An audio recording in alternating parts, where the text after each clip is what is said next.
राजा विक्रमादित्य और वीरता की अद्भुत मिसाल।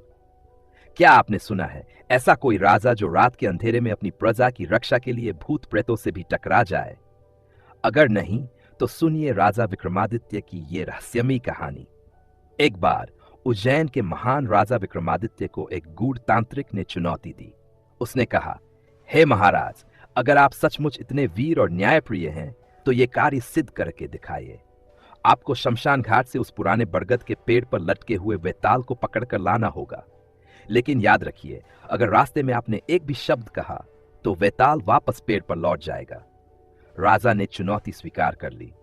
आधी रात को जब पूरी उज्जैन गहरी नींद में थी, राजा ने अपनी तलवार उठाई और अकेले शमशान की ओर चल दिए। रास्ता डरावना था, चारों ओर सन्नाटा, पेड़ों पर उल्लू की आवाजें और जमीन पर फैली हुई धुंध। लेकिन विक्रमादित्य का दिल न कांपा। शमशान घाट पहुंचकर उन्होंने देखा एक विशाल बरगद के पेड़ पर उल्टा लटका हुआ वेताल, काला शरीर, चमचमाती लाल आंखें और एक अजीब सी मुस्कान।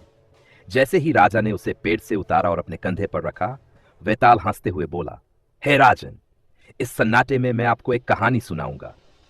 लेकिन कहानी सुनने के बाद अगर आपने जवाब नहीं दिया तो आपका सिर फट जाएगा, और अगर आपने जवाब दिया तो मैं वापस इस पेड़ पर लौट जाऊंगा।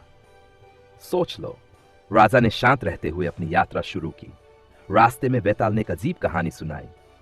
एक बार की बात है, वेताल ने कहा, एक नगर में 3 मित्र थे, राजकुमार अर्जुन, व्यापारी का बेटा चंद्र और साधु का शिष्य वासु। तीनों ने एक सुंदर राजकुमारी को देखा और उससे विवाह करने का सपना देखा। लेकिन समस्या यह थी कि राजकुमारी के पिता ने घोषणा की थी, जो भी राजकुमारी को मौत से बचाएगा वही उसका पति बनेगा। एक दिन एक भयंकर राक्षस ने राजकुमारी का अपहरण कर लिया। अर्जुन ने अपनी तलवार से राक्षस का पीछा किया, चंद्र ने अपने धन से सैनिकों का इंतजाम किया और वासु ने अपनी साधना से देवी को प्रसन्न कर राजकुमारी को बचाया। अब बताओ राजन, राजकुमारी का असली रक्षक कौन है? राजा विक्रमादित्य सोच में पड़ गए। वे जानते थे कि अगर उन्होंने जवाब दिया तो वेताल वापस पेड़ पर चला जाएगा, लेकिन अगर उन्होंने जवाब नहीं दिया तो उनकी जान खतरे में थी। राजा विक्रमादित्य ने वेताल की पहेली सुनी और गंभीरता से विचार करना शुरू किया।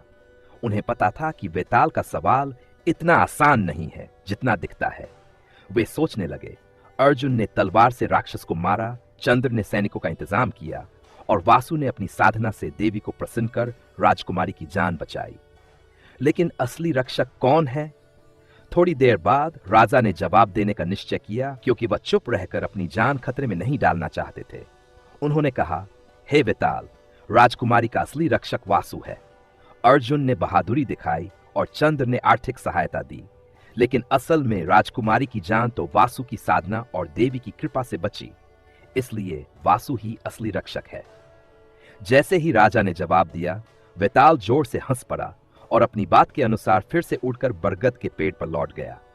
राजा ने गहरी सांस ली, लेकिन वे हार मानने वालों में से नहीं थे। अगर आप इससे भी दिलचस्प कहानी सुनना चाहते हैं तो सब्सक्राइब करना न भूलें।